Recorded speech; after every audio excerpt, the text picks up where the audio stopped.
Zoning Board of Adjustment. Lisa, could we have the opening statement? Howell Township Zoning Board of Adjustment, February 9th, Mike. 2026. I hereby declare this meeting of the Howell Township Zoning Board to be open, adequate notice having been given pursuant to the New Jersey Open Public Meeting Act in the following manner. First, on December 16th, 2025, a copy of said notice was emailed to the Asbury Park Press and the Star Ledger. Second, on December 16th, 2025, a copy of said notice was hand-delivered to the clerk of the Township of Howell. Third, on December 16th, 2025, said notice was posted in the office of the Zoning Board and on the bulletin board in the Howell Township Municipal Building, 4567 Route 9, Howell Township, New Jersey.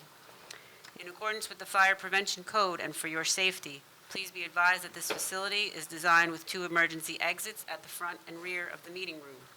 Furthermore, smoking is not permitted in the municipal building. Please take note that this meeting is being videotaped for possible future broadcast on Howell Township TV 77. Thank you. Thank you, Lisa. Could we have a roll call? Mr. Barillo? Here.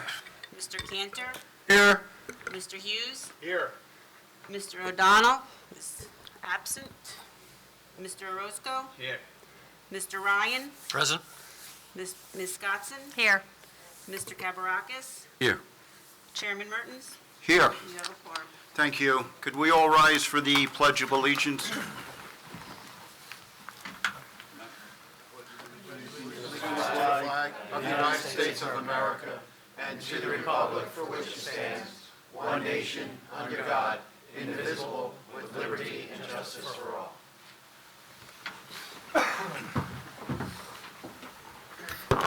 Well, Andy, you got some professionals to swear in tonight, so welcome them back. Do you swear the testimony you give will be the truth, the whole truth, nothing but the truth, so help you God? I do. I do. State your names for the record. Charles Cunliffe. Jennifer Beam. Professionals are sworn, Mr. Chairman. Okay, thank you, Andy. First order of business tonight is the approval of minutes from the reorg and regular meeting, January 12, 2026. Eligible voters, Barillo, Hughes, O'Donnell, Orozco, Ryan, Scottson, Cabarakis, and Mertens. Do I have a motion? I make a motion to approve. Second. Mr. Ryan was on the first? Yes. Okay, and Mr. Orozco. Roll call. Mr. Barillo? Yes. Mr. Hughes? Yes. Mr. Orozco? Yes. Mr. Ryan? Yes. Ms. Scottson? Yes. Mr. Cabarakis? Yes. And Chairman Mertens. Yes. Unanimous are approved. Okay, resolutions. Zoning Board Attorney. Correspondence. There's no correspondence. What about L&L paving? In case there's any members of the public here for BA 1806A, L&L paving, they are being rescheduled with notice. She didn't give me a date. Okay, did they have to renotice or anything? It is with notice, Mr. Chairman. With notice, okay. When is it again? August? No date. No date? No Okay, date. thank you. It's gonna, Okay. they're gonna, I guess, have to finish doing what they're doing, then they'll renotice. So. Okay, thank you. Okay, thanks. Okay, resolutions, Zoning Board Attorney. Resolution appointing Andrew Bayer from Pashman Stein for 2025. Eligible voters, Barillo, Hughes, O'Donnell, Orozco, Ryan, Scottson, and Mertens. Motion It's for 26, by the way. 2026. Somebody Any- typoed. I'm the only one who's retro, actually. I don't know why. You're I'm not sure special. what that says, but. Okay, well, I'll make a motion, Mr. Chair. I'll second that, Mr. Chairman. Mr. Hughes and Mr. Barillo. Mr. Hughes? Roll call. And Mr. Barillo? Yes. Mr. Hughes? Yes. Mr. Orozco? Yes. Mr. Ryan? Yes. Ms. Scottson? Yes. Chairman Mertens. Yes. Resolution is memorialized. Okay, Zoning Board Engineer, resolution appointing Charles Cunliffe, P.E. of T&M Associates for 2026. Eligible voters, Barillo, Hughes, O'Donnell, Rusco, Ryan, Scottson, and Mertens. Mr. Chairman, I'll make a motion to approve. Second. Mr. Barillo and Anne Marie on the second. Roll call. Mr. Barillo? Yes. Mr. Hughes? Yes. Mr. Orozco? Yes. Mr. Ryan? Yes. Ms. Scottson? Yes. Chairman Mertens? Yes, and welcome back, Charlie. Resolution is memorialized.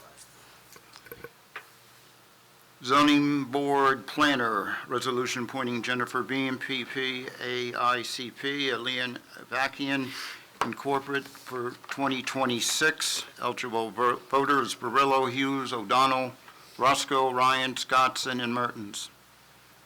Motion to approve? Anne Marie with the motion, And I'll second this one. second by Mr. Ryan. Roll call. Mr. Barillo? Yes. Mr. Hughes? Yes. Mr. Orozco? Yes. Mr. Ryan? Indeed. Ms. Scottson? Yes. Chairman Mertens? Absolutely. Welcome back, Jennifer. Thank you very Resolution is much. memorialized. Next is Zoning Board License Tree Expert, resolution appointing Sherry Spiro, LTE, as CMA Associates for 2026. Eligible voters, Barillo, Hughes, O'Donnell, Roscoe, Ryan, Scottson, and Mertens. I'll make a motion to approve, Ms. Spiro. Mr. Ryan, I'll second. second by Mr. Barillo. Roll call. Mr. Barillo? Yes. Mr. Hughes? Yes. Mr. Orozco? Yes. Mr. Ryan? Yes. Ms. Scottson? Yes. Chairman Mertens? Yes. Resolution memorialized is memorialized. Case number BA 22-03A, Hutton, Howell, New Jersey, State LLC. Resolution granting amended preliminary and final site plan approval with both variance and waivers. Eligible voters, Cantor, Hughes, Orozco, Scottson, Kavarakis, and Mertens. I'll make the motion to approve that. Mr. Cantor with the motion, I'll second. second by Anne Marie. Roll call. Mr. Cantor? Yes. Mr. Hughes? Yes. Mr. Orozco? Yes. Ms. Scottson? Yes. Mr. Kavarakis? Yes. Chairman Mertens? Yes. Resolution is memorialized. Case number BA 25-12, Maria Ignore Kami. Resolution granting bulk variance approval. Eligible voters, Cantor, Hughes, Orozco, Scottson, Kavarakis, and Mertens. Do I have a motion? A motion to approve? Ms. Scottson with the... Second. And Mr. Kavarakis with the second. Roll call. Mr. Cantor? Yes. Mr. Hughes? Yes. Mr. Orozco? Yes. Ms. Scottson? Yes. Mr. Kavarakis? Yes. Chairman Mertens? Yes. Resolution is memorialized. Okay, now down to business tonight. Applications before the board. Case number BA 25-19, Stewart Street LLC. Bulk variance for SFD with septic system on a undersized lot. Applicant of Stewart Street LLC as applicant, and Helena Barbaro as owner, seeking approval to construct a two-story single-family dwelling on an undersized lot in the R2 zone. Other proposed improvements include a septic tank, potable well, dry well, asphalt driveway, and other improvements on premise known as Block 148, Lot 5, 269 Stewart Street. Expiration is April 29th, 2026. Good evening. Mr. Chair, can I Yes. just, before we start? Yes. Just, if there's anybody here for L&L paving, it's not being heard tonight. So I just want to make sure everyone here is for this application and then not for L&L paving, which is being carried to a date later on. Yeah, and we did announce that. I know, but I feel like Okay. Okay. people weren't really focused on it. Okay, Ms. Jackson, good evening. Good evening, Mr. Chairman. Could we put the PowerPoint up? Thank you.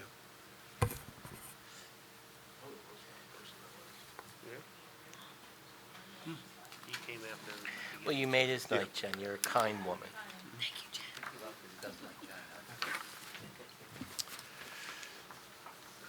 Good evening, Mr. Chairman, members of the board. John Jackson on behalf of the applicant Stewart Street LLC. We're seeking an approval for a single-family home on 269 Stewart Street. One of the interesting things about this that Mr. Siv and I went through in preparing for this is that it appears that there was a house there, from looking at historic aerial photographs, from 1956 to about 2010. So this was like the original house in the area. It's just, I could put those pictures in, Mr. Siv can testify to that. And I think that has bearing, Mr. Barron and I spoke a little bit about the buy-sell obligation on the isolated undersized lot. I think that has a bearing on it because the doctrine of merger only applies to front-to-back lots. That's what I was thinking of when I said front-to-back lots. So the lot could not have merged with the other one, so it is an isolated lot. But what I think we're going to do is we're going to go proceed, and you want to just give me some instruction Yeah, on that? Mr. Chairman, as we were talking offline before the hearing started, the applicant had sent buy-sell letters on February 3rd. Two of those letters were delivered. There were 4 sent, and 2 were not. So my recommendation is that it's not jurisdictional, so we can have the hearing. So my recommendation would be to proceed, hear the testimony, you have neighbors here who are interested, Okay. and then carry it, and then Mr. Jackson can perfect, or at least we could determine, if get those letters. Yeah, I delivered agree. I and think carried. that would be the best way to handle this. Okay. At least we get everything Yeah. on Yeah. record tonight. Thank you. So, that's of critical importance because this is an undersized lot. And when you have an undersized lot, that is a hardship, per se, unless you can acquire property that makes it conform. And I don't know if you could put the subdivision, or you had a map with the red lines. Can you put that up? I just want to show you. Not on my PowerPoint. What you were looking at with the earlier, to show all the lots, the tax map.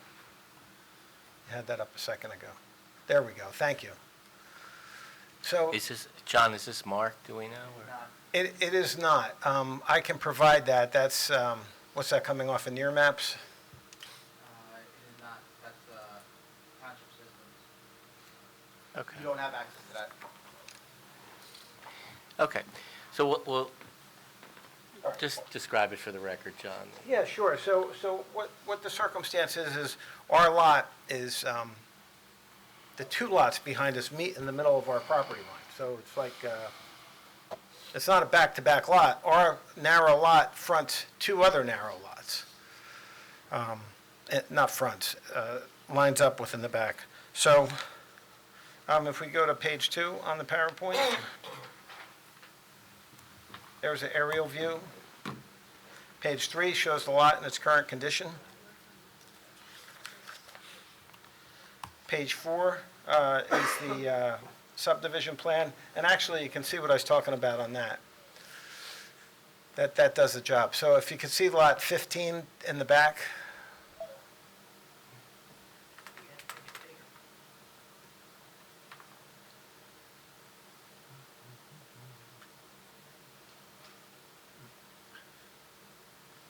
That's good like that.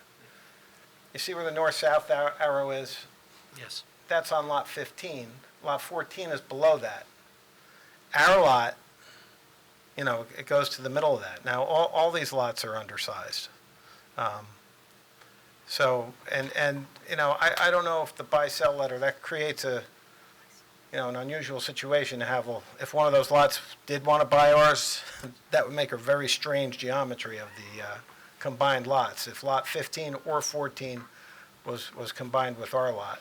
And the buy-sell letters were received on 5.01 and lot 4. So anyway, there's our plan. With your permission, if I could have Rob Siv sworn, he will come forward and he'll just give you the engineering comments, then we'll go through our planning testimonies. That's Okay, simple. do you have anybody else that's going to be testifying? I do not. Okay.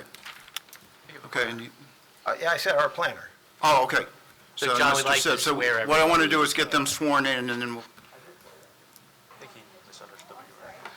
You did not, John, actually. You didn't say it. Why all the time? You're losing your mind.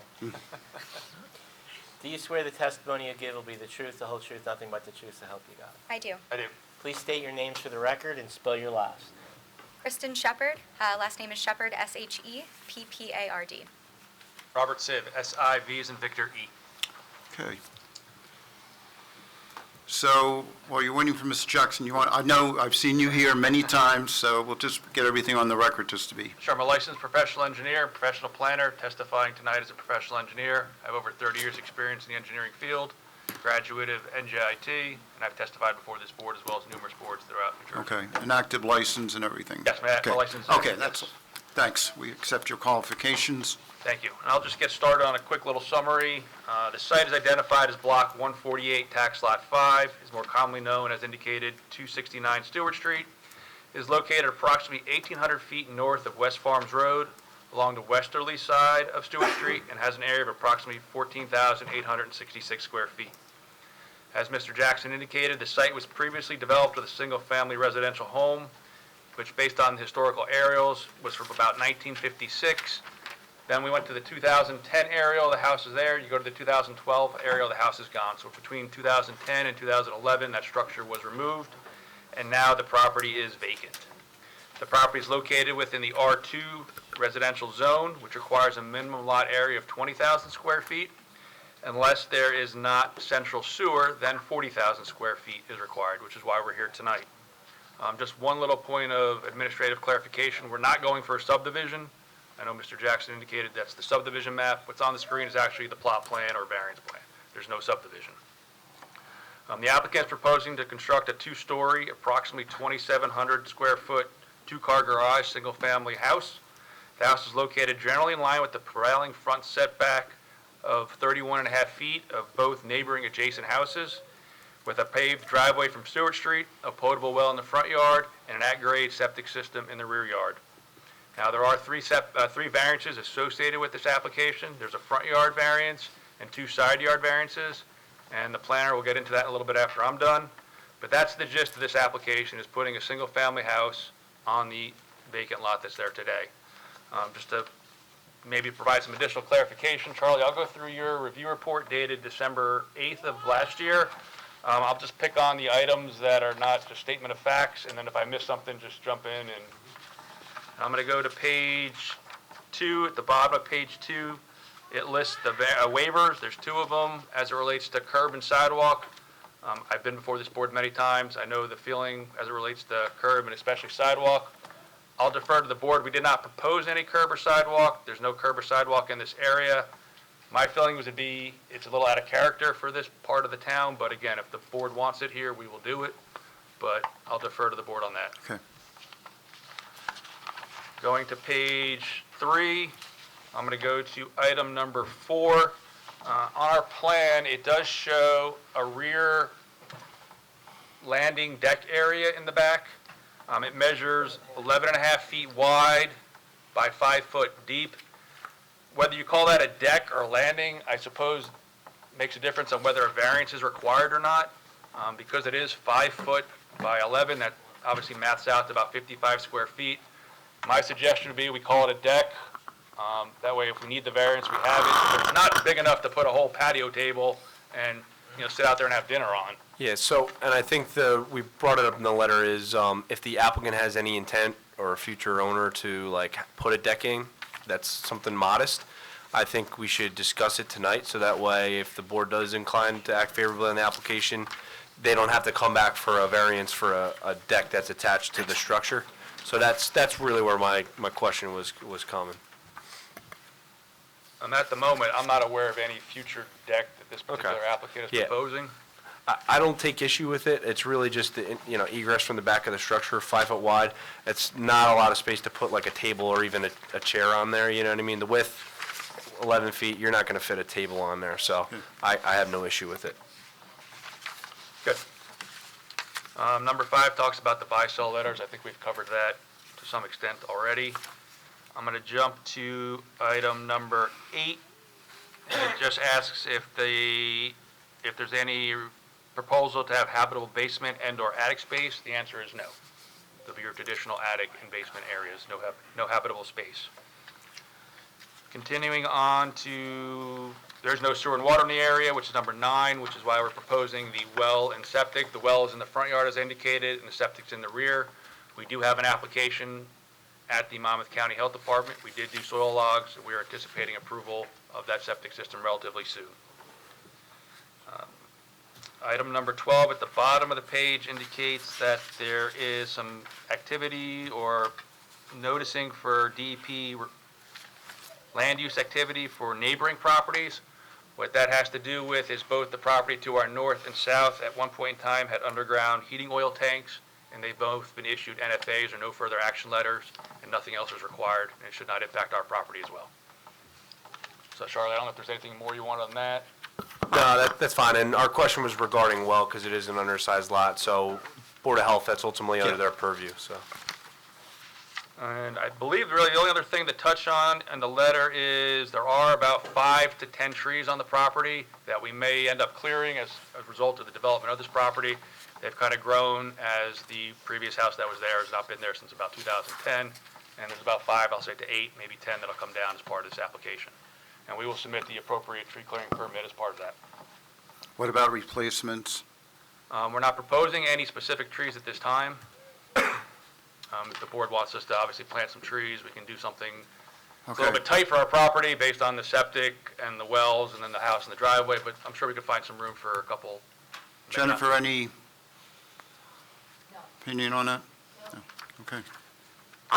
Okay.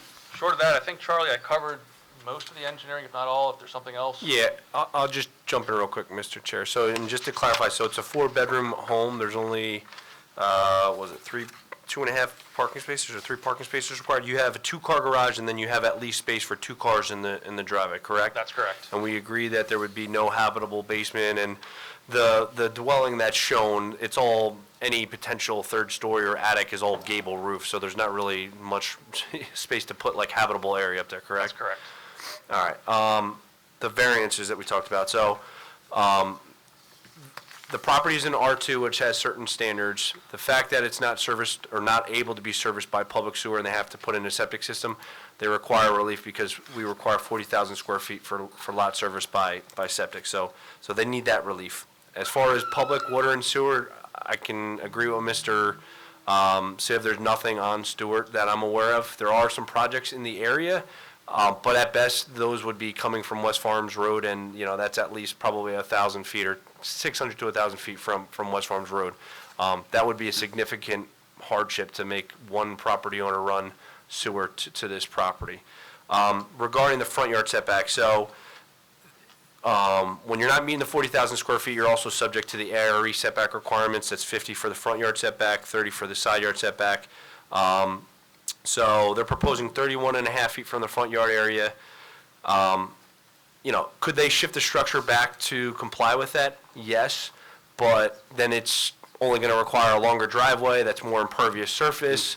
You know, does that create more runoff and potential impact to the neighbors around this? I would say that's probably does. So having a shorter driveway is probably a better thing from a runoff perspective. The side yard setbacks, they're proposing basically 15 feet on both side yards. So if you applied the ARE 1 standards to this lot, you wouldn't have any building envelope. The lot's 59 feet wide, 30 feet on both sides. You wouldn't be able to build anything without a variance.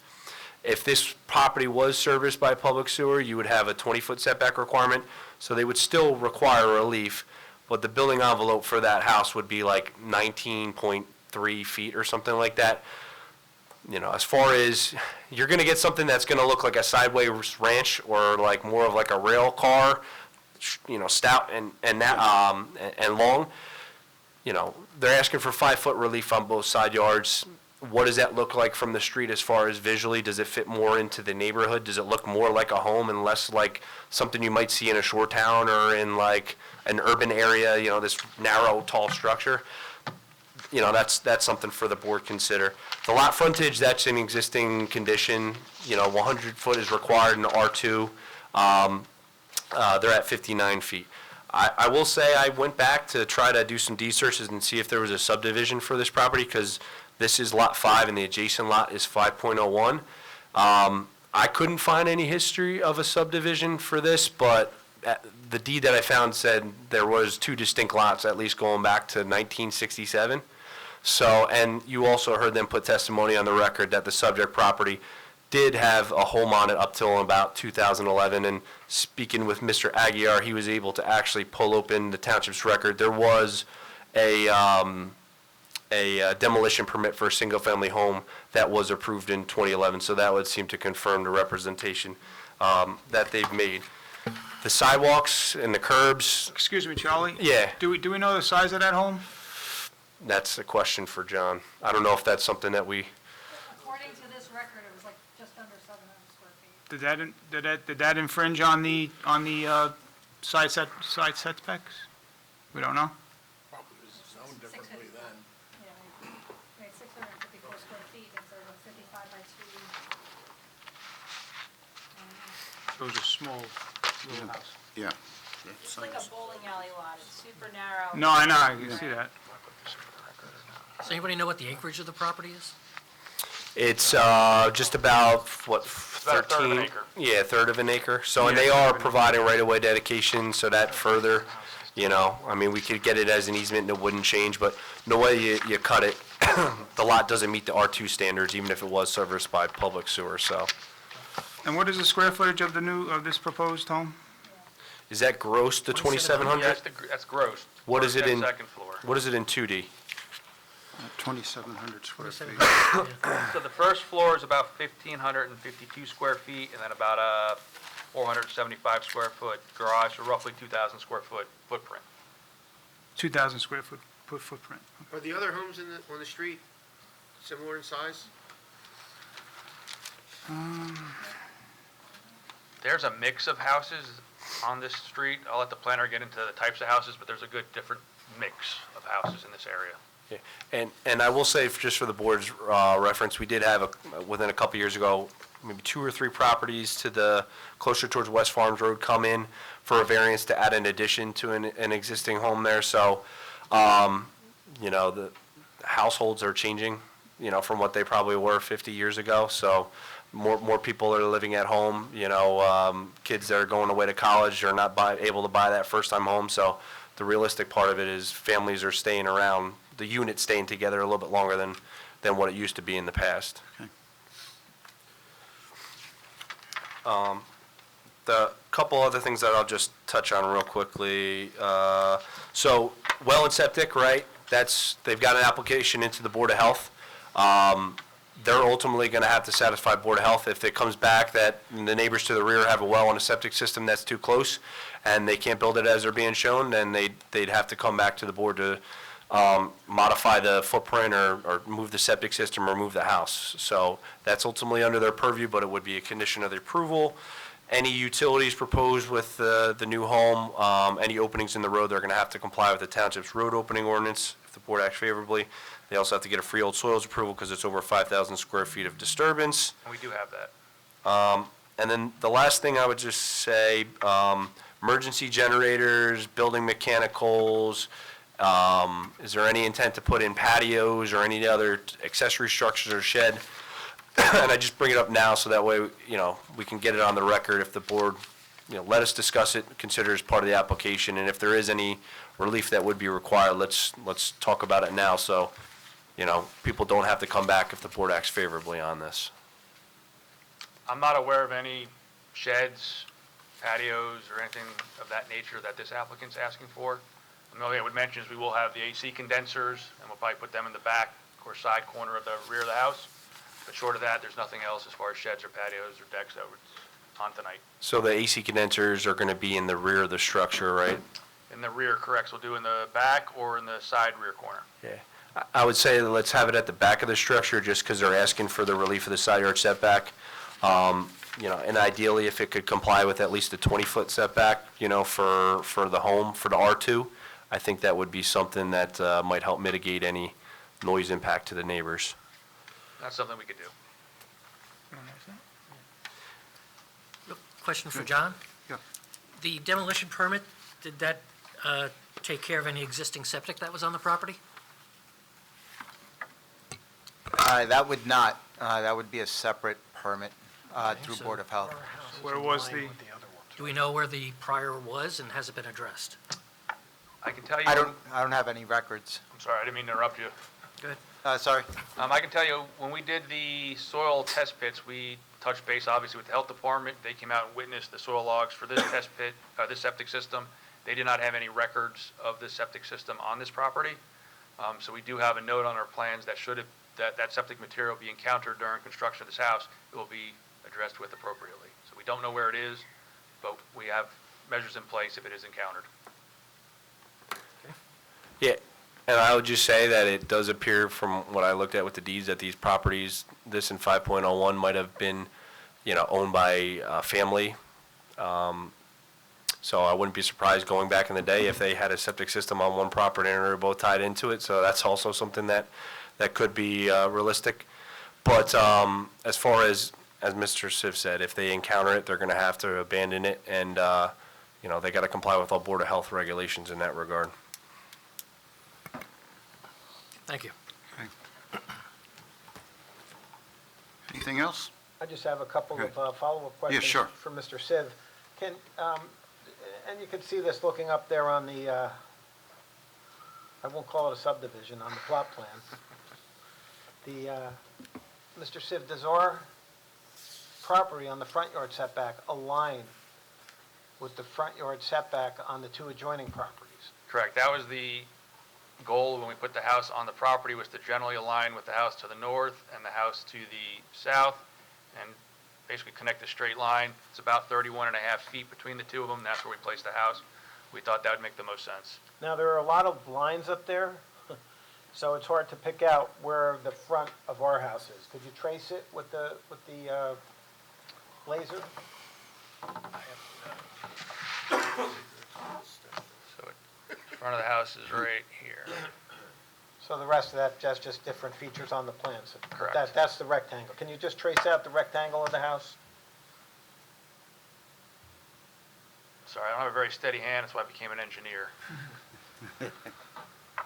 All right, so let's take a look, if we can, on page 6 of the presentation,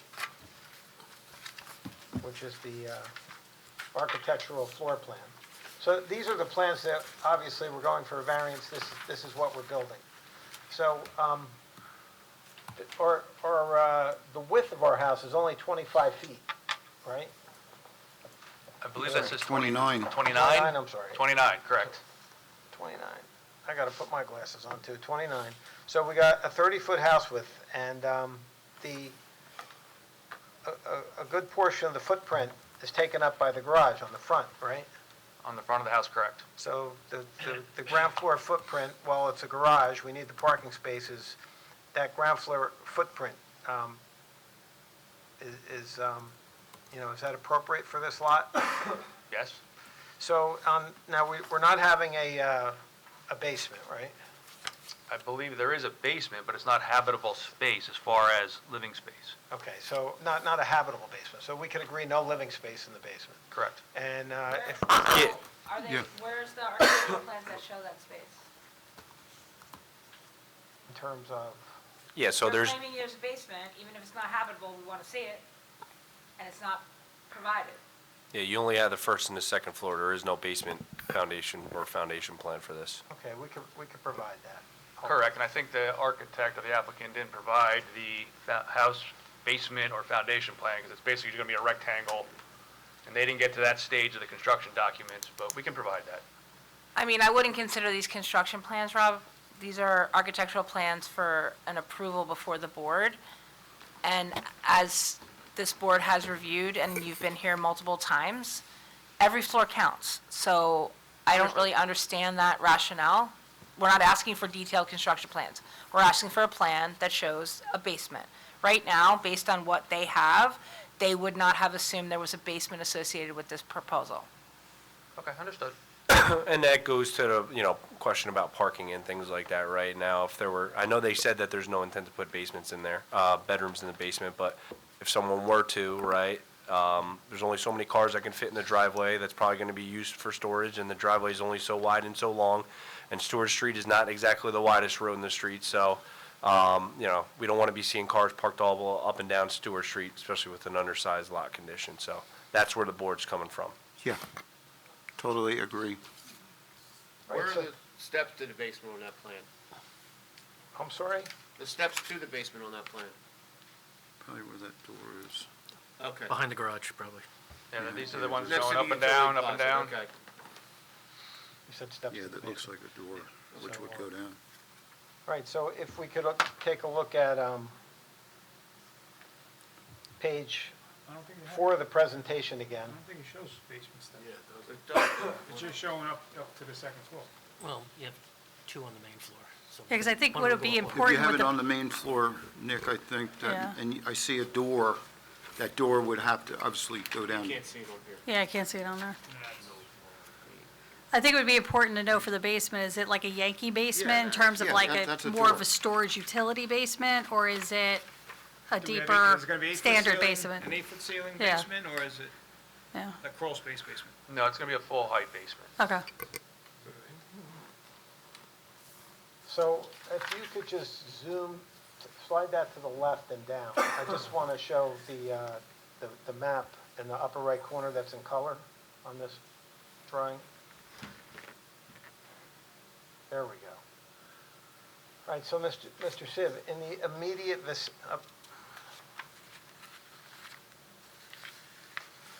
that's the tax map. In the immediate vicinity, the lots here are all pretty undersized for the zone. Correct. I just wanted to point to that. And then finally, if we could just look on page 1 of the presentation.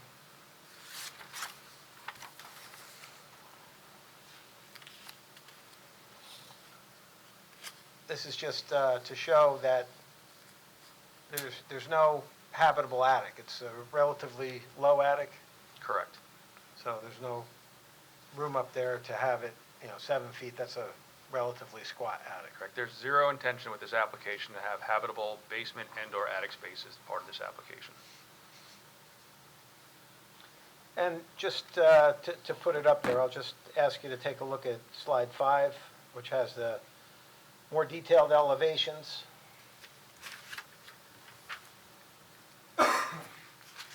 Now that shows this property has a slope on it, so we'll have a little bit of a downhill, Correct. and that's basically shown in this, and that shows all the views of the house. Correct. You can see the attic doesn't even really have windows. All right, those are all the questions I have for Mr. Siv. Thank you. Charlie, Jennifer, anything to add? Comments? I think the only thing would be regarding the curb and the sidewalk. So if the board is inclined to grant relief, then they would have to make contribution to the fund, or they'd have to go to the governing body to seek relief for that. So, and as far as the curb, I don't take issue. If you look at the couple properties to the north of this, they do have like asphalt rolled curb, not concrete curb. And the reason that they probably have that is that the grade starts to drop off pretty drastically. So if we were to put curbs on this property, it's going to channelize runoff from the street and then just keep sending it downhill. And eventually someone's front yard is going to start bearing the burden of that. If anyone's been up like Turpack Road and see where there's no curb, you can see the edge of the road just gets eaten up when, all that runoff gets channelized. So I don't have an issue from that perspective. Jennifer, what's your take on the sidewalks? I know, I mean, it's a single-family house, Yes. right? So like normally, you know that I would be advocating for Yeah. sidewalks no matter what, but that's a pretty significant burden for a single-family house. And even if they don't put it in, they're going to have to contribute to the fund, and then at some point, the township can put the sidewalk in yeah, it at goes that in point. somewhere that needs it. I Yeah. agree. So everybody here is, yeah, that's Yeah, not going to be an issue. There are no sidewalks anywhere in the Yeah, vicinity. I would not. So other than that, you guys are good? Members of board, any questions for the engineer? Is there a little bit of a drop in the grade on that one side? You can see the foundation. Yes. Okay, so there is, okay. And is that going to affect the people on the side yard, the properties? We're proposing swales that Okay, swales? Yep. Okay. Yeah, so the property itself grades from Stewart down to the rear of the property in the existing condition, and Okay, that's so kind of what just- they're... okay. I would just say, they are providing dry wells sized for the water quality storm for the home.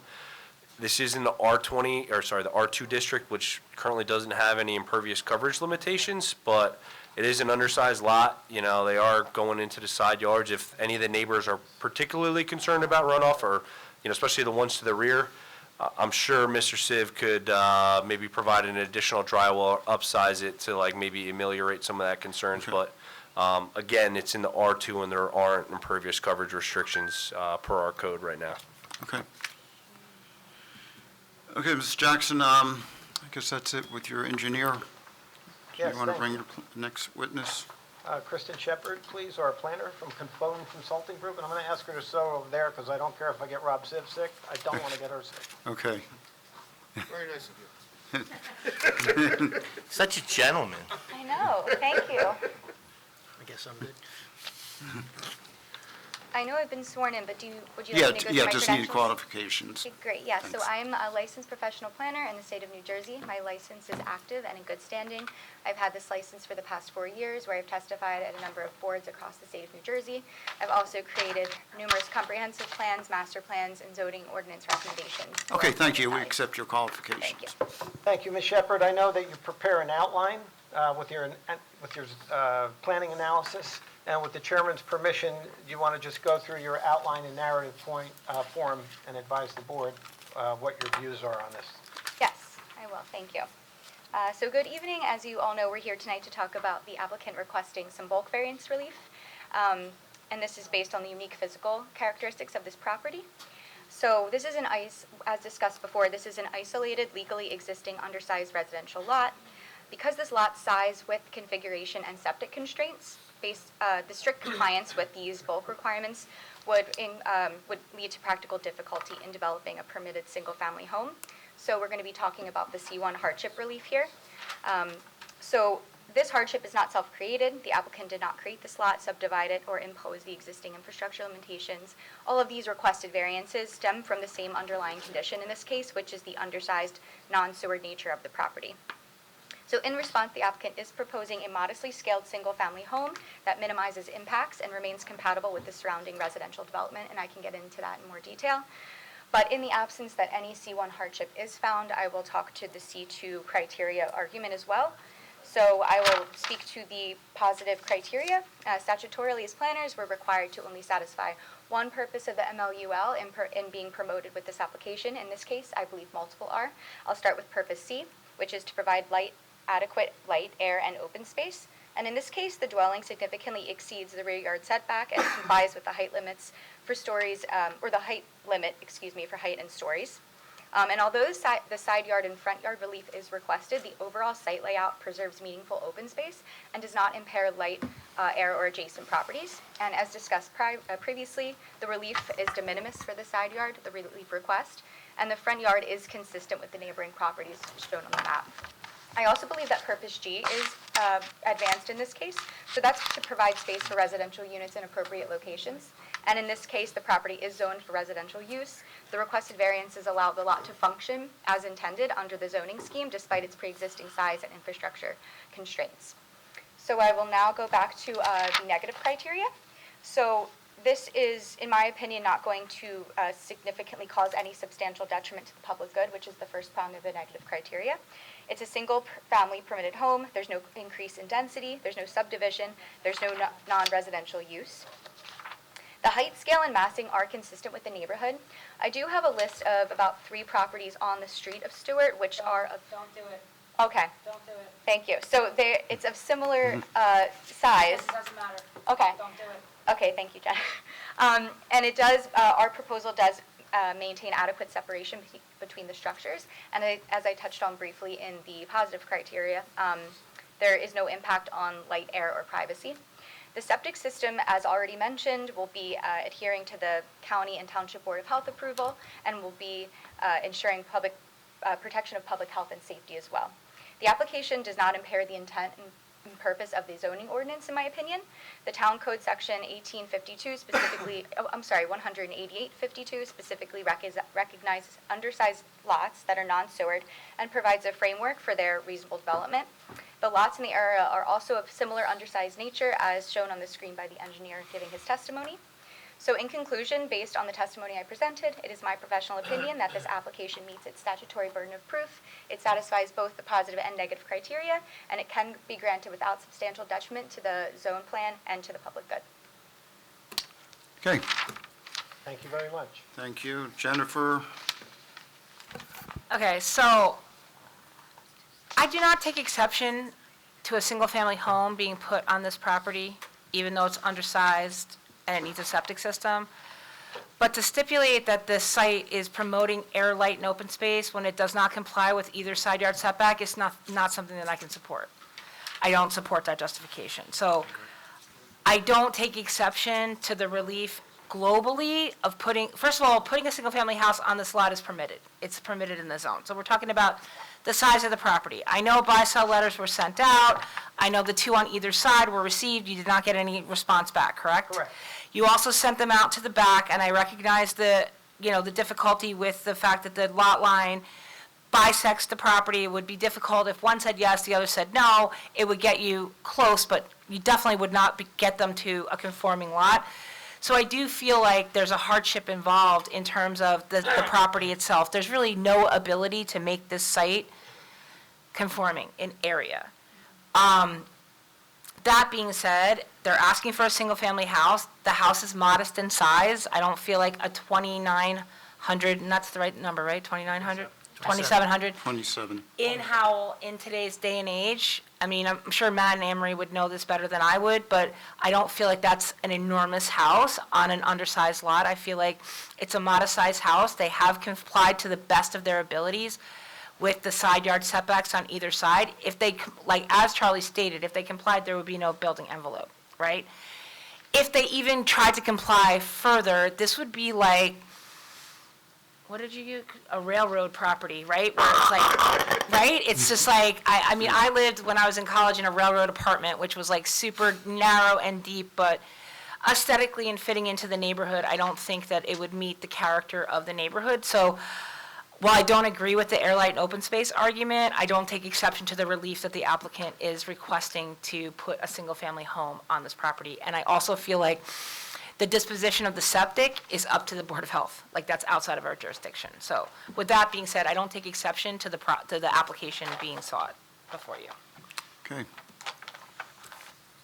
Board members? Yeah. Hold on.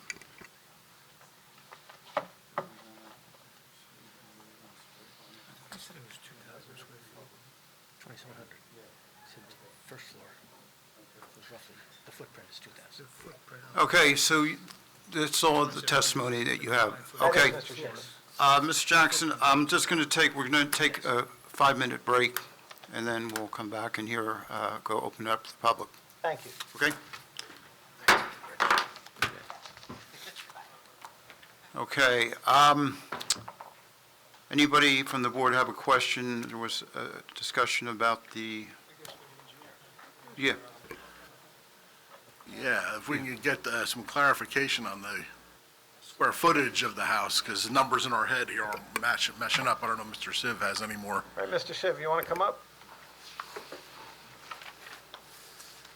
The testimony said 2,000 square feet? I'm not the architect. Yeah. I was just reading off the architectural plans. So I'm looking on the cover sheet. There's a building information Yeah, we table, I'll call it. Yeah, I can't read it. Yeah, we can't see it. And it says, first floor finished is 1,552 square feet, and the second floor is 1,150 square feet. If you total that up, that's where the 2,700 came from. Then it says unfinished 474, which is the garage. Those are the numbers that I was reciting when I gave the testimony. What was the square footage of the garage? 474 square feet. Okay. No, No. so it's over 3,000, yeah. Yeah, This that's is what- 3,100 square feet. So- Yeah. That's what I thought. Wait. I was right. I was right. 3,200 square feet total. Yeah, And that also 3,200? doesn't include the basement or the attic space. Right, does not include the basement or the attic space? Correct. Why did we go up to 3,200? Well, if you add, when you say 3,200, are you adding the 27 and the 40s? How do you get to 32, I guess? is my Because of the garage, counting, Yeah, the garage. Plus 474. question. Would be like, okay, yeah, it's like, okay, 31, I yeah, got it. 31 change. 3176. Got it, okay, I got it, I got it, I got it. 3,200. Right, okay. Yeah, generally, when you talk about square footage of buildings or homes, it's the heated space, not garages, not porches, not Yeah. decks. And that's, so we don't count the garage.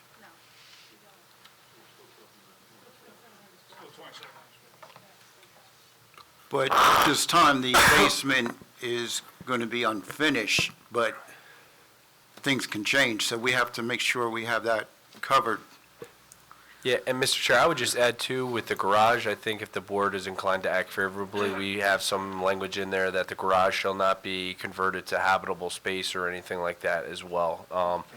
And that would hopefully, eliminate that question mark about the gross floor area of the home. We would agree with that. Okay, you'd be okay with But we would that? also agree, no bedrooms or anything like that in the basement. Like, maybe someone will want to put a bar down there some days and watch. Okay, a Super man's Bowl. cave, a man's cave, but Right, no, right. no bedrooms, No okay. bedrooms. Okay. Anybody else? Questions, comments?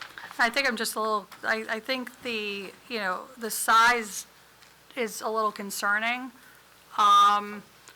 There's, you've got similarly sized homes, there's 2 or 3 in particular that are at or larger, but they're on much bigger lots. I'm assuming there's folks here that are gonna make comments about that, but,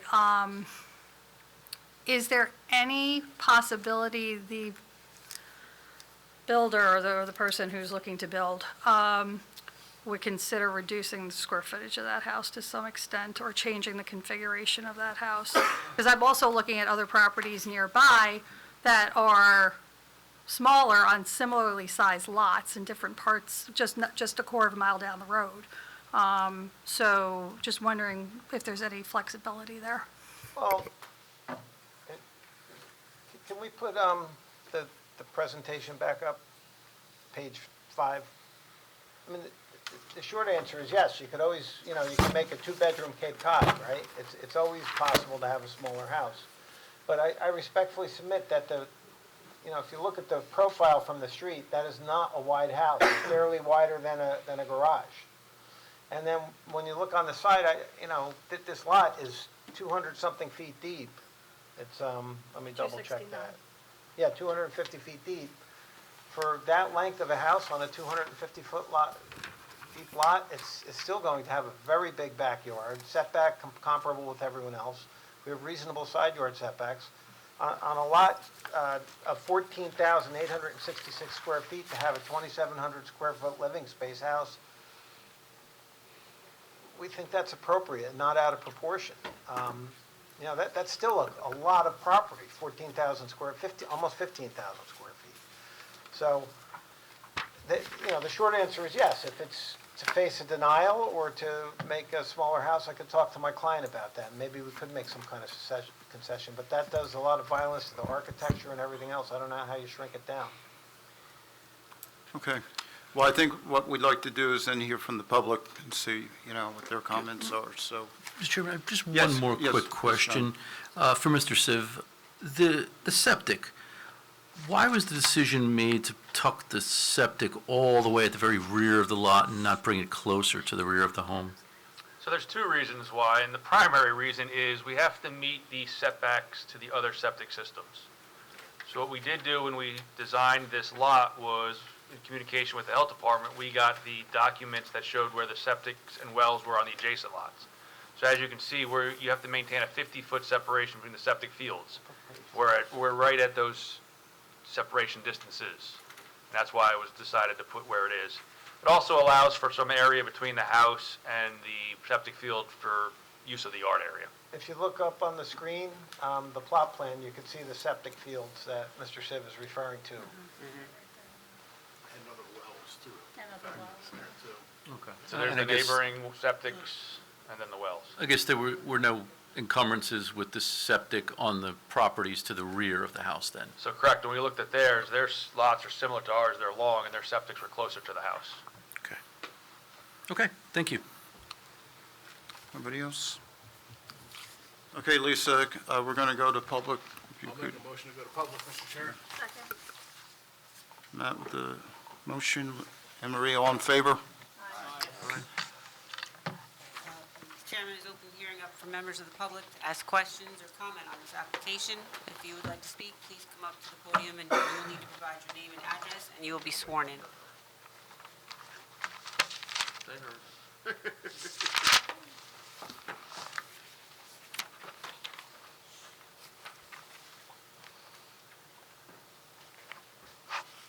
Good evening.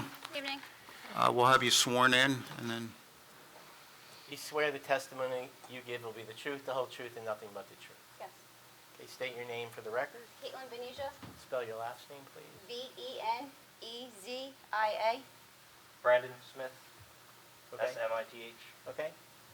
Just tell the board where you live and go I live from at there. 267 Stewart Street. okay, Yes, it's my Yes. husband. okay. I'm here to express my opposition to the proposed construction of a two-story, single-family home on a lot that the township has already deemed non-buildable due to its size. This lot does not meet Howell Township's requirement for a buildable property, and granting an exception would impact not only me, but the entire neighborhood. A larger home on an undersized lot would affect surrounding property assessments and increase property taxes.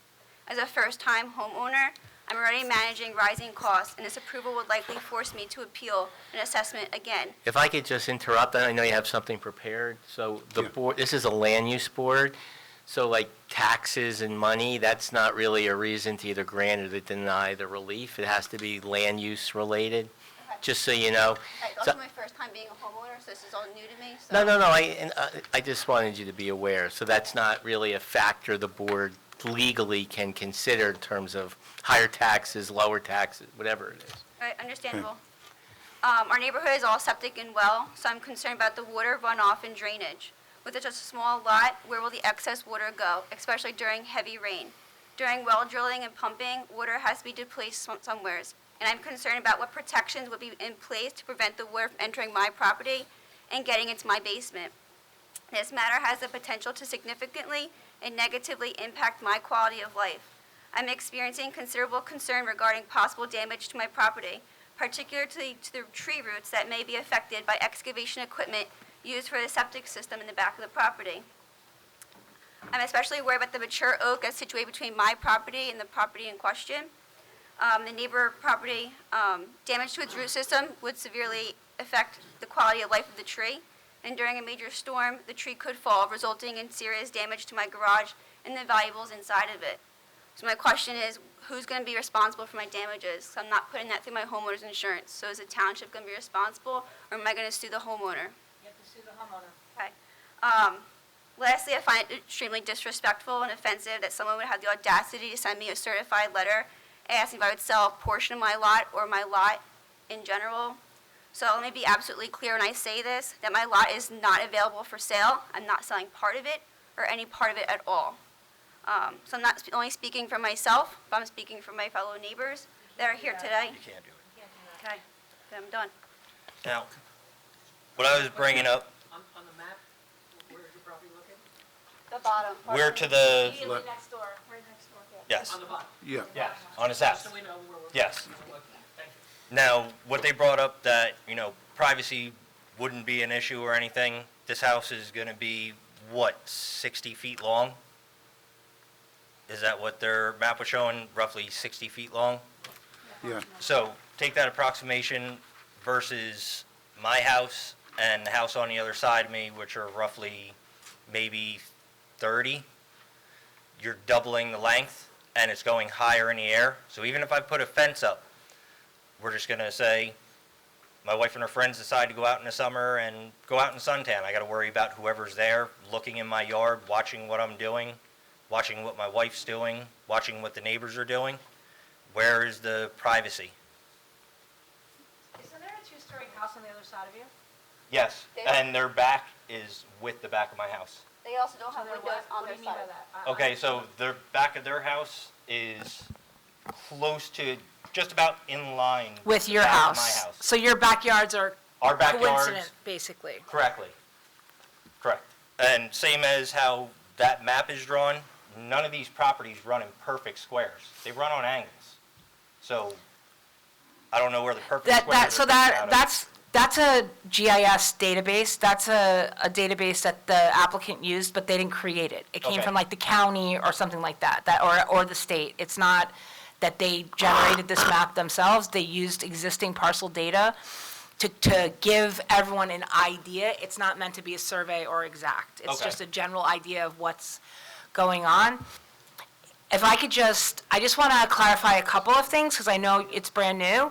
Number one, the town has not rendered this property undevelopable. I want to be very clear. It's undersized, yes, but it is entitled, the applicant is entitled to develop their property in some way. It may not be this way, but in some way. The town cannot say that it's undevelopable, because then the town would be obligated to buy it. We never said that. We said that the zoning requires X, they're less than X, that's why they're here. So I just want to be very clear about that part of it.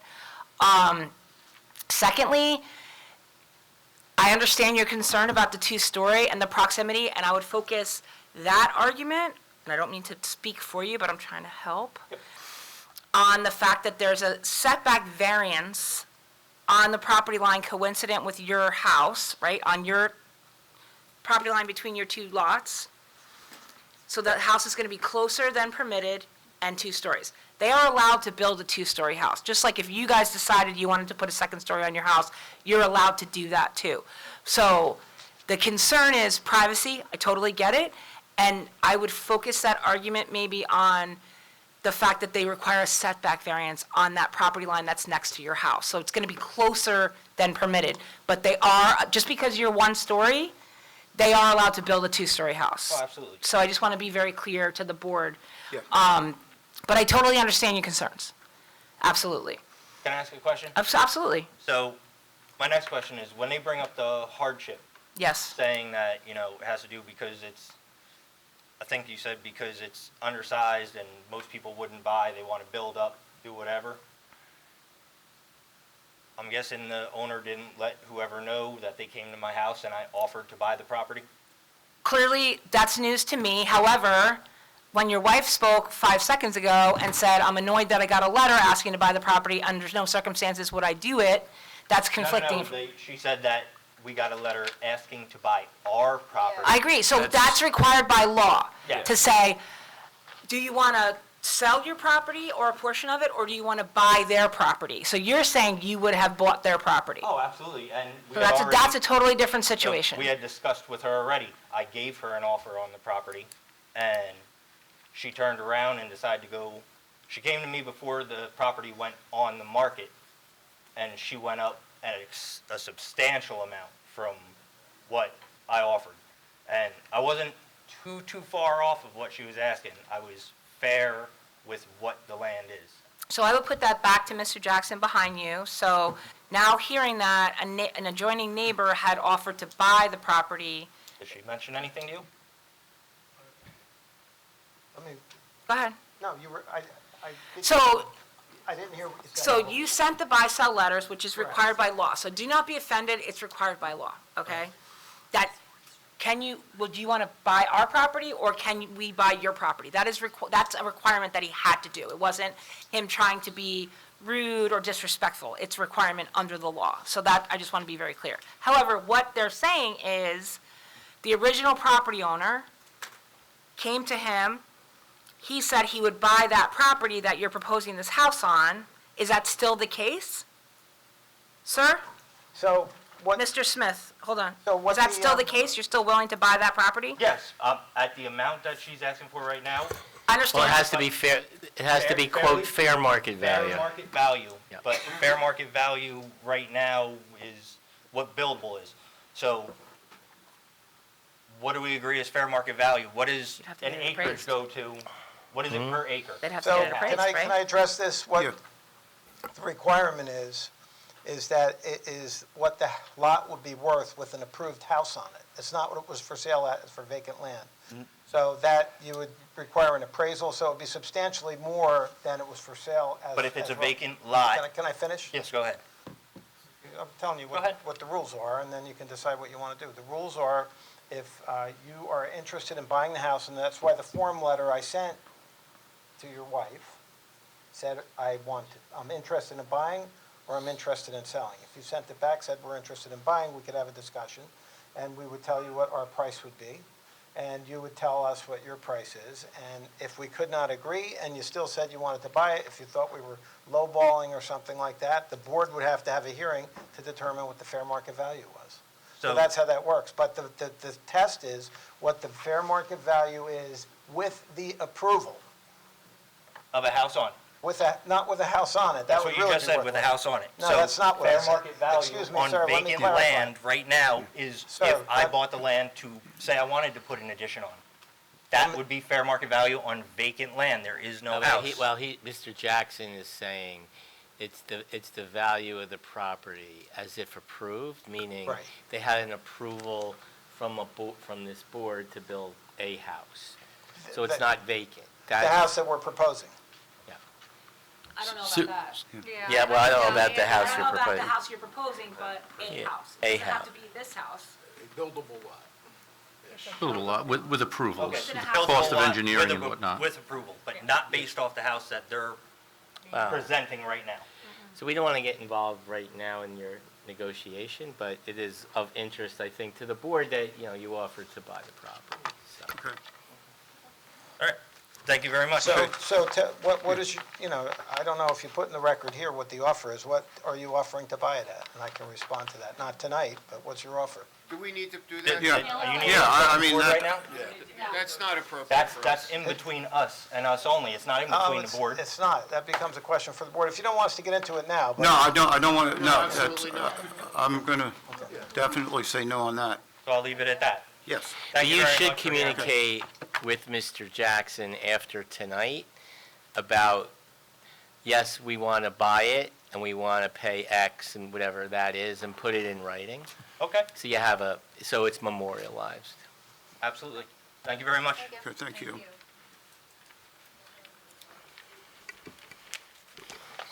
Anybody else? Nothing simple. No. Nope. No. Wait. Are you gonna go? No. You can come sit up in the front if you want to be closer. Just for the record, Yes. I just want to read into the record what our buy-sell letter actually says, because I think it's a fair, we use this basically form all the time. In the alternative, you may have an interest in purchasing our client's lot at the quote fair market value, which in this instance means a building lot price as if the variance had been granted. It is our intention to demonstrate that the hardship exists as our client is unable to either acquire land or sell land for its fair market value. So we lay that all out, and as you saw, there was an insult to getting this, but this is the first we're hearing that there's an interest in purchasing it. Okay. No, it's No, not it does, back and no, forth. So, Mr. Jackson, I think the testimony from the neighbors that they communicated with your client, not you.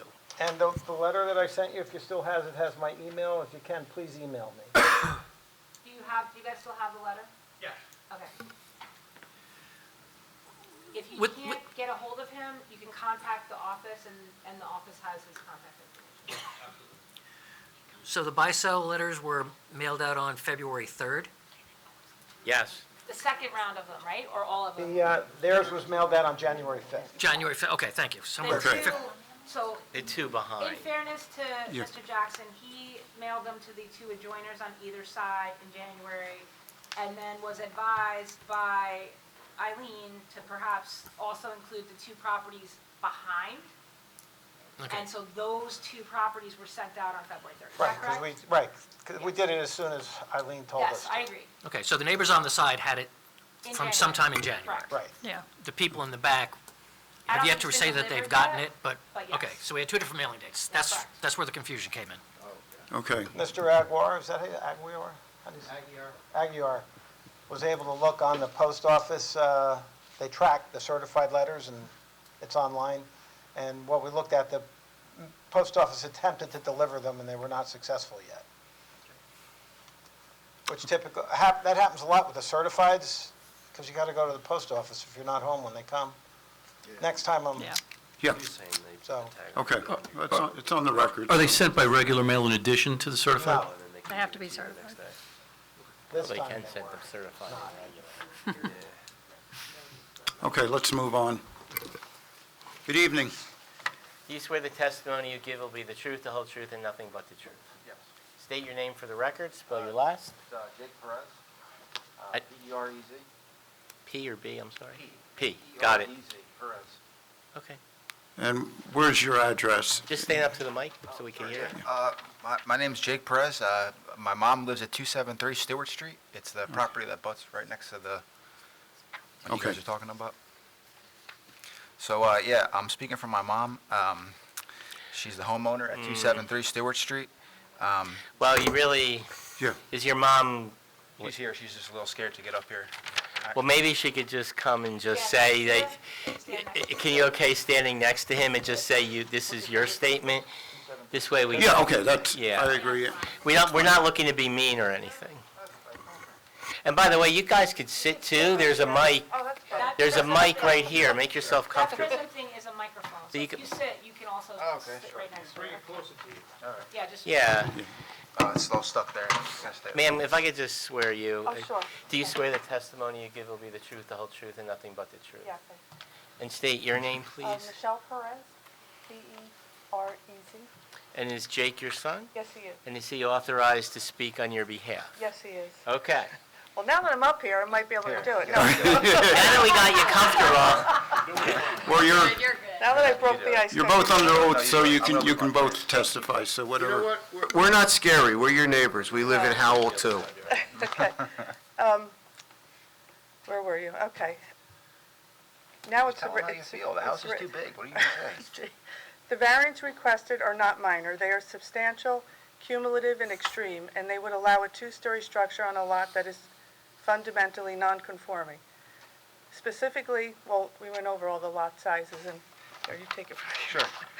All right, so Right here. as directly abutting homeowner, my mother would bear the full burden of these variances. A two-story home built this close to the property line will tower over her home, causing a permanent loss of privacy, visual intrusion, reduced light and open space, and a negative impact on her property value and quiet enjoyment. In addition to bulk concerns, there are serious and unresolved well and septic issues given the severity of undersized lot and reduced setbacks. It is unclear how compliant well and septic systems can be installed while meeting required separation distances from structures, property lines, and my mother's existing well and septic system. The proximity of the new septic system raises legitimate concerns regarding groundwater protection, well contamination, and public health. These impacts would fall directly, disproportionately on my mother's and adjoining property owner. The applicant is also requesting waivers from downstream stormwater analysis, wooded area, and tree identification, and an outbound survey. No curbing or sidewalks are proposed without proper analysis.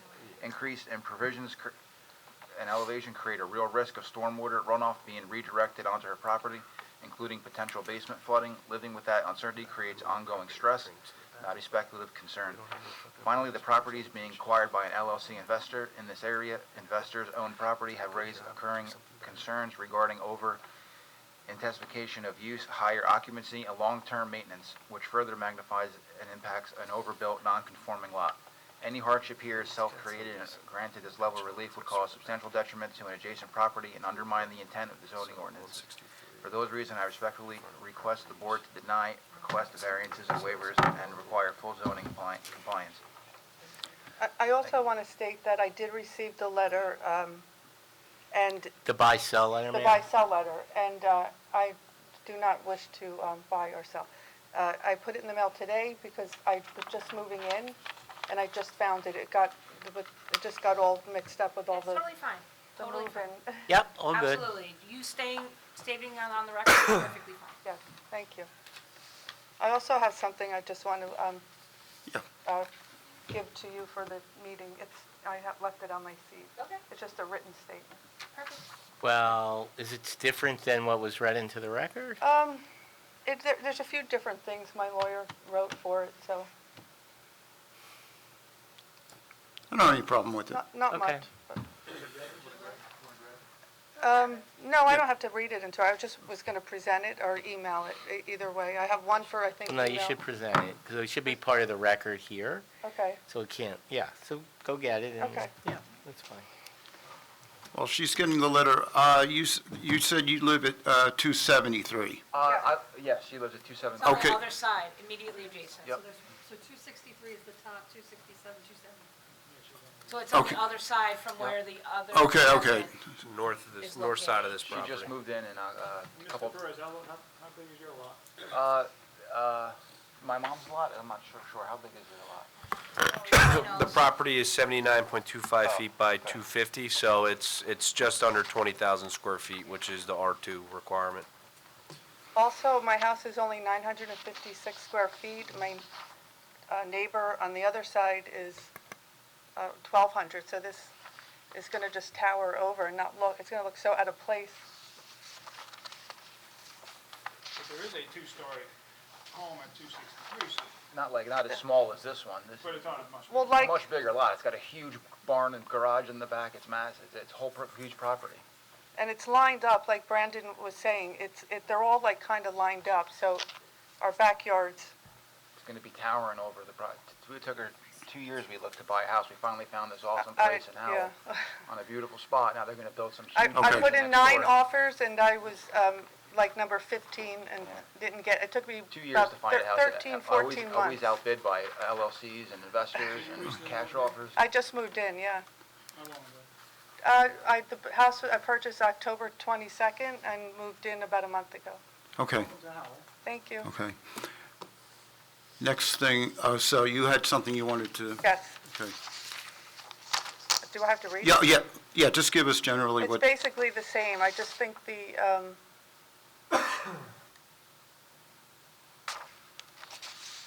it's basically just the same. I thought there was a little something different in this one, but do you want to read it?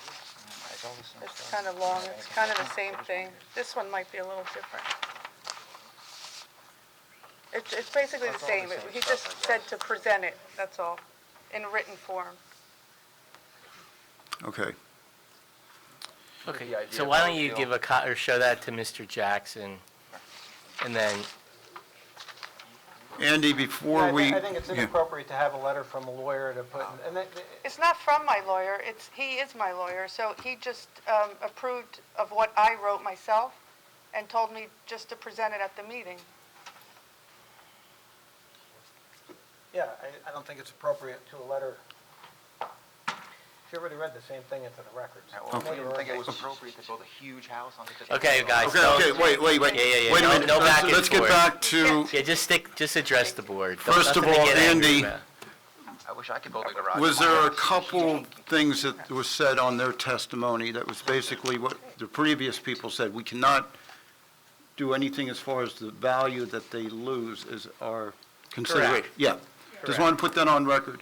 And we can't, just based on who might be moving in is also out of the It's equation. just really the land use. But I think you're, like Jennifer said to the previous resident that came up, your issue is also, is more the house is close, because they have to get a variance. Exactly. Okay, My issue was okay. total privacy, too close, noise, cars slamming Renters. doors. Okay. I would say, a Everything else. single-family home, car slamming doors is a little unrealistic. Secondly, they're entitled to build a home on this property. So the car situation would be the same whether they built a 1,200 square foot home or a 3,000 square foot home. Secondly, right now, they're asking for relief for the side yard setback. They are permitted to be there. There's a home permitted to be constructed on this property. The size of the home does not even exceed what is allowed in the zone. Right now, the issue is the side yard setbacks. Yes. In underlying zoning. But other than that, they are entitled to build a two-story house, just like you would be entitled to put a second story on your house. They are allowed to do that. And I understand the lot is undersized, and the issue that the board should focus on with this concern, as well as the last concern, is the proximity to the lot lines. Yes. of the proposed house. Absolutely. If they complied with those setbacks, we'd be here because the lot is undersized and needs a septic system only, which we've already agreed to, because nobody wants to, well, I mean, aside from this new development that perhaps somebody wants to buy the land, but if there's no agreement on the buy and sell, an undersized lot is entitled to build a house. You are not, we cannot preclude development on an undersized lot. That would be called a taking, which the town is not interested in My doing. concern is I'm sitting down, and my I driveway understand runs that, down. but I'm just telling you. Their house is going to be up, my basement, my yard's going to flood. I don't know about all that. This is a Well- single-family house. This is not a commercial. Well, if you could drive by my house and look at you could just, with your eye, I mean, Charlie looked at the grading. Yeah. so you could see the grading And- just by standing in front of our houses. So, and what I would say is they definitely, the plot plan that was prepared by Mr. Siv does show swales in the side yards, along both side yards adjacent to these properties. Now, could that be further defined? Could they put like a railroad tie edger to create some more? So it's definitely a swale, then there's no concern with it running onto the neighboring property. We could certainly work that out with his office if the board is inclined to act favorably. And the only other thing I would say too is, right, we're talking about the side yards, but there's also the front yard relief that they need Yeah. a variance for. Now, we talked about that, they could shift the structure back to 50 feet, but we're just adding more impervious coverage, and you've heard testimony and concern regarding more impervious cover and drainage and runoff and things. So, to me, I don't necessarily take issue with that really from a runoff perspective. And I would just note the underlying zoning for the R2. There's a 50-foot requirement if it's on an outer street. If it's an internal street in a neighborhood, the setback requirement is only 25 feet. So, a lot of these relief that's being required is because the lot is not serviced by public sewer. And I can probably tell you that any homes within 1,000 feet of this property are not on public sewer. So they would all, if someone wanted to add an addition or knock down a home and rebuild, they would also have to come back to this board, and it would be, a constraint. So Thank you. it's the side yard is, I think, the issue that we're with here. You know Yes. what I mean? And the side yard relief on either side is 5 feet is what they're looking for on either side, correct? Yeah, so if they were to adhere to the R2 requirements, it's a 20-foot side yard setback. They're asking for a 15-foot setback, so 5 foot on either side, Now, could they put a structure that was 19.3 feet wide or whatever it is, and it's going to certainly be more narrow, it might look more like a townhome, they could add that to the back of the structure and not need a rear yard setback requirement, not need a height variance requirement in the back of the structure, probably also still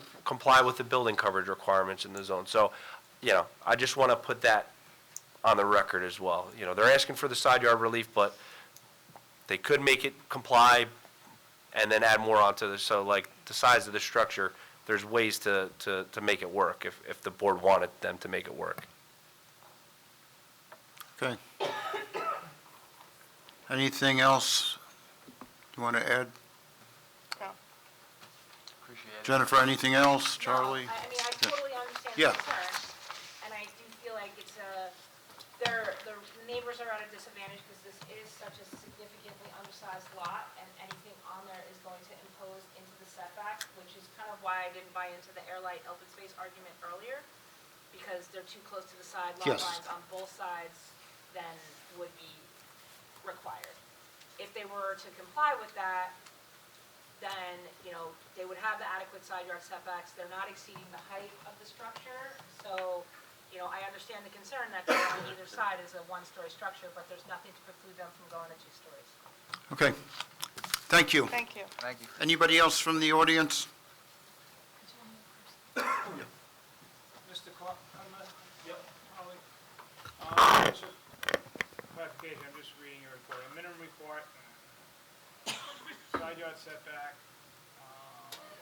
just the second sentence, minimum requirement side yard setback for ARE1. And we emailed you earlier today about. Correct, yeah, so. And you just mentioned that you cited R2. Correct. So the property, when you are not serviced by public sewer, you have a minimum 40,000 square foot lot area requirement, and then you're also subject to the side yard setback and the front yard setback requirements of the ARE zone.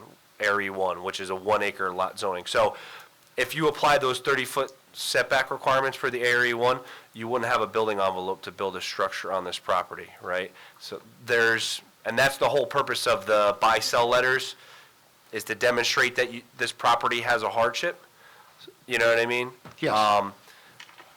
The underlying zoning, if this was serviced by public sewer, right, they would only be subject to a 20-foot setback requirement. So that's the point I'm making. They still do need relief of the 30, but none of the properties on Stewart Street, on any of the neighboring streets, have public sewer. So it's a hardship that would apply to a number of these properties. You know, I'm looking at the tax map. You know, the property to the north is 80-foot wide, 79.25. The next two properties north of that are 80-foot wide. If you had to apply the 30-foot setback requirement on all those, you'd only have a 20-foot width to build a home on those properties. So that's the point that I'm making, is the R2, the 20-foot setback requirement, if they were to comply with that, it would be a reasonable sized home for the lot that's there, as far as width of the structure. So that's what you're saying, 5 feet on each side, their proposal right now is like 29? They're at 15 either side. Instead of 20. 29 feet wide is the house. 29 feet is the house, yeah. But if we use R2, Maybe another 10 Yeah, feet, they- 5 on each side. So the house would have to be 19 feet wide. Yeah, the house can only be 19 feet yeah. So I mean, or if, have to be 19 feet wide.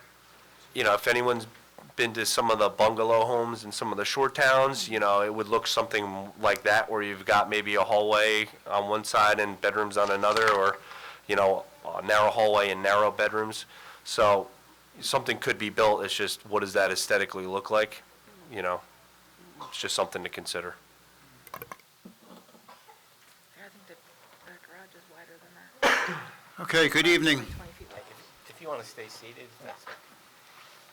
Do you swear the testimony you give will be the truth, the whole truth, nothing but the truth? Yes. Okay, state your names for the records. I'm Celeste Kelly, K-E-L-L-Y. Shanna Kelly, Kelly. Okay. And then, who's ever speaking first? Just say where you live And and what your- address, yeah. I'm at 272 Stewart Street. I'm across the street. Okay, that's what I think I narrowed it to. I Thanks. used to live at 242 Stewart Street, which is on the corner of Stewart and Charles. And we had a similar problem because we didn't have the footage when we rebuilt the fruit stand that my girlfriend said we bought, which basically it was. We've been down there since 1980. I'm giving away my age. But I don't believe that this proposal is something that would fit in our neighborhood, especially if you're going to go and allow them to change the rules. Our neighborhood was always, well, originally, after the war, they brought in a bunch of army barracks.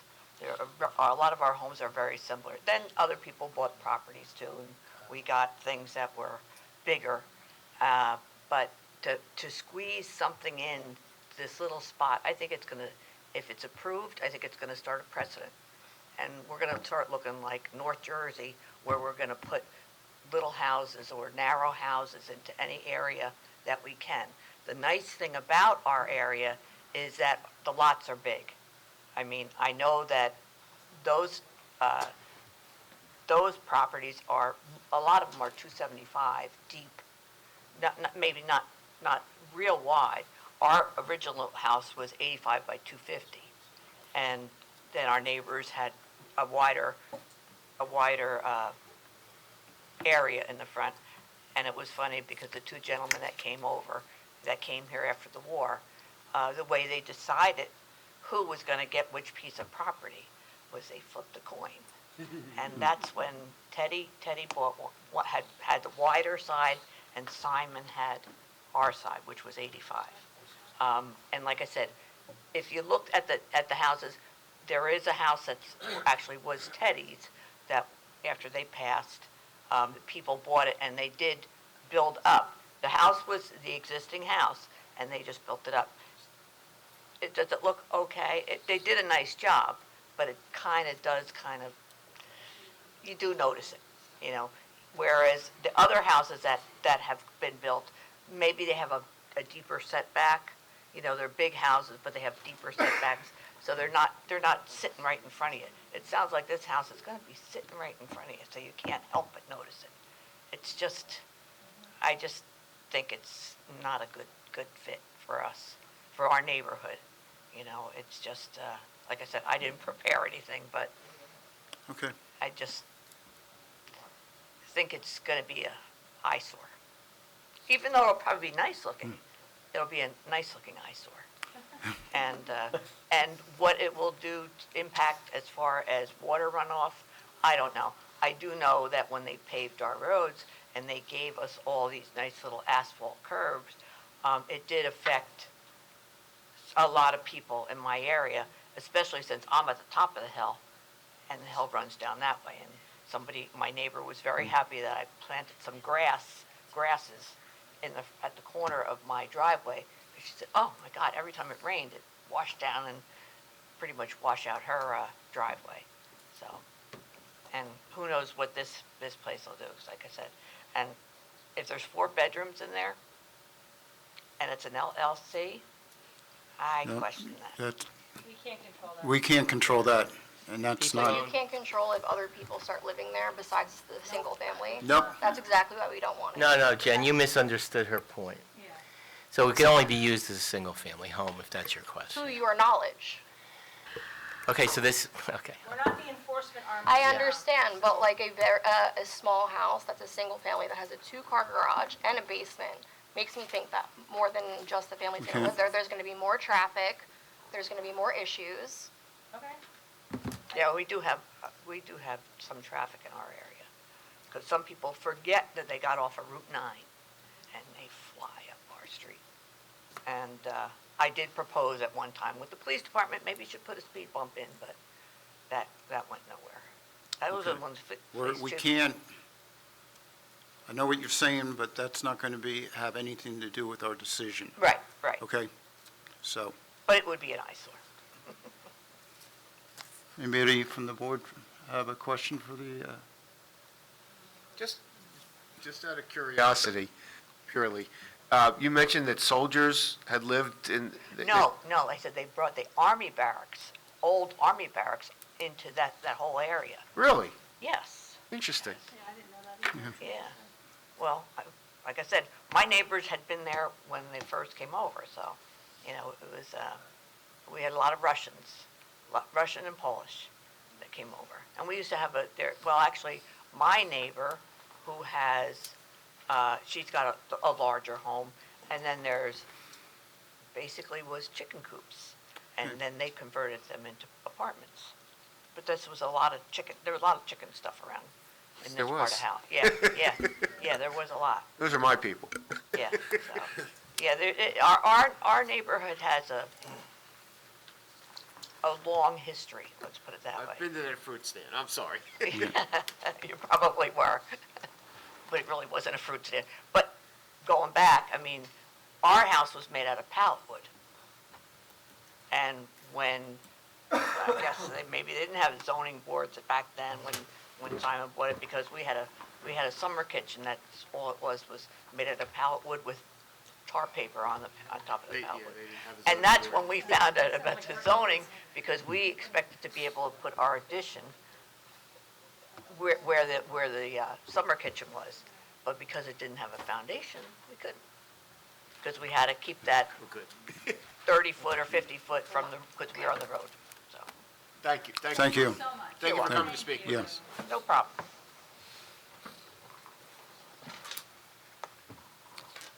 Anybody else?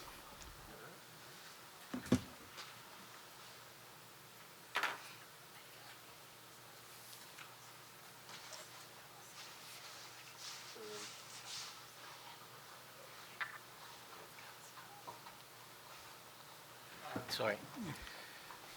Do you swear the testimony you give will be the truth, the whole truth, and nothing but the truth? I do, yes. Yes, please state your name for the record and spell your last. Justin Erickson, Errickson.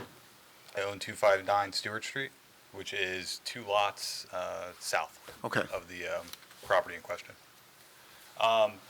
Property does not touch my property that's in question tonight, so I really don't have much to speak on that. I do want to just make a couple points, ask a few open-ended questions. I've resided at 259 Stewart Street and owned the property for roughly about 14 or 15 years now. Lifelong resident of Howell. I heard a couple comments made about the property and neighborhood itself as far as lot size. I heard the term modest size home kind of tossed around. I think 2,700 square feet could be a modest home in the right location. Obviously, we're here for a reason, and it has to do with the discussion of a variance due to setbacks. Setbacks obviously are put in place for a reason, whether it be the quality of life of neighbors, community. And I just feel like the proposed dwelling is an exaggeration of what could potentially be proposed to be built there. I understand it's everybody's right to have the ability to build something and hold hearings like this. I just feel like 2,700 square feet for a lot of that caliber, that size is extraordinary. I will touch on a few things. The front overall setback, a lot of the houses do sit closer to the street. I don't really, have any kind of opposition to that as being a member of the community. One of the things I will touch on, though, recently, my wife and I came before the board a few years ago and, asked for a variance to do an addition to our home. We have a little over 3/4 of an acre. I think it's just shy of 3/4. Existing dwelling that was there that we resided in for about 10 years was only 880 square feet. Most of the neighborhoods most of the properties in the neighborhood are extremely small. I'd be hard pressed to find, more than, 20% that would probably even be over 2,000 square feet. A lot of the community has been changing. A lot of the homes have been being updated, whether it be sold to the younger generation or people moving in, which we appreciate because it does help the overall appearance of the community. I just feel like this house, as proposed, would stick out like a sore thumb. We do not have curbs or sidewalks in our community. There is a lot of children these days, including my 16-month-old son that I have at home.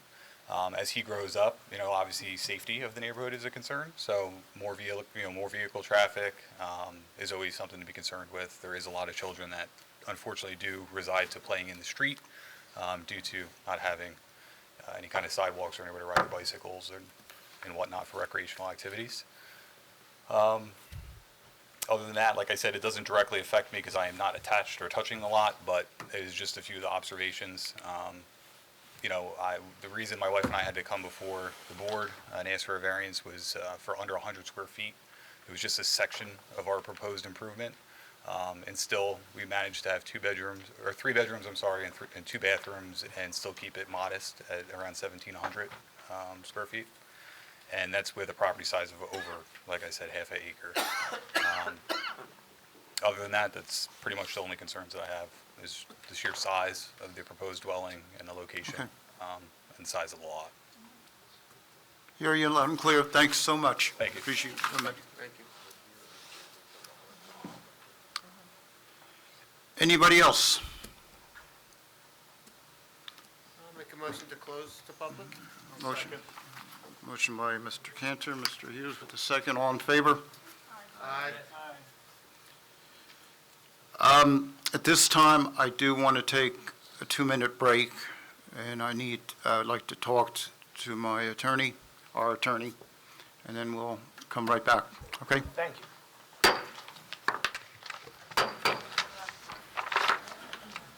Okay, at this time, it is the consensus of the board that we will carry this application to March 9th, 2026. There are some matters that I feel should be resolved and talked with our planners, with the attorney, and also with the real estate matters that I think we need to address. So at this time, I'm going to say that we're going to go to March 9th for our rescheduling. Do you need an extension of time, or do you need to grant us? Well, I'll grant the extension of time if it's necessary. I don't know where we're at with that. April 29th is the date. Okay, so we're still good with that. Okay? Thank you very much. Okay, Mr. Jackson, so this meeting will be, we will re-meet on the 9th of March, and this will be the first on the applications for that night. So, okay?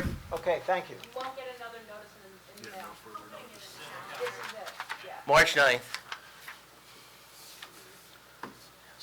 Okay, is there anything else that we need to discuss among the board before? At this time, I'd like to entertain a motion to close. Motion to close. Second. Ms. Cantor, Jose was second. I'll be All in third. favor? Aye.